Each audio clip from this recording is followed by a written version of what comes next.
This first instance within Blue Lock Chapter 313 between Nigeria and Japan is absolutely wild. So here are a few of the takeaways that I got from this after reading it. So to start, this is just based off of what I saw within this chapter. It is subject to change. I just want to get that across. The players that were shown at the beginning, aside from Onazi, low-key aren't doing very much. Onazi, as it stands, the forward for Nigeria, is carrying right now. That's not to say like players like Bello or this individual here whose name I don't know won't come back in the future, but they did maybe a few things here and there, like they cooked Isagi and ended up cooking Bachida. But aside from that, that's all they really did. And Onazi, in a 2v1 versus Audio and Aiku, manages to shoot the ball trying to score, but Nico blocks it with his face. And Onazi here is like really happy. He's surprised that that's the case. And then later on, like I showed, as Ren tries shooting the ball, he blocks it. The dude went from all the way down the field to here and managed to block it. I'm led to believe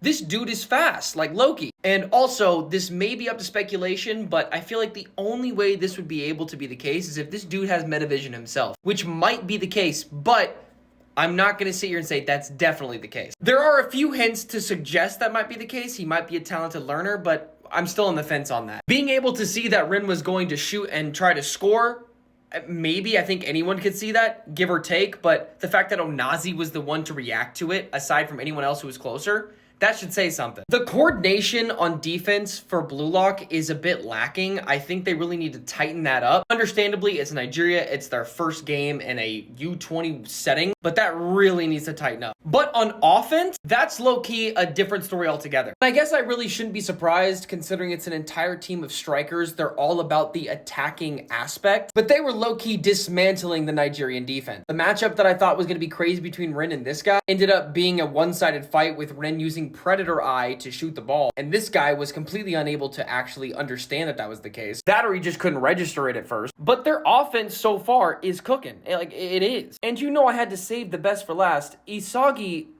literally stating that he's adapted to everything. I shit you not, the translations state, as Isagi says, no, transcendence completed. I can see it. A guaranteed victory vision. As Onazi stops it and it's a free ball, he manages to see that that's the case. And the narrator then says he saw a path to victory. The future where they come back against Nigeria appears in Isagi's vision. This guy is supernatural. Unreal, if you will. We are not even, a minute, 2 minutes into the game, and he's already adapted to the entirety of the Nigerian team from what he's seen. What does that tell you about how he goes about doing things? What did he learn against these new Gen 11 players?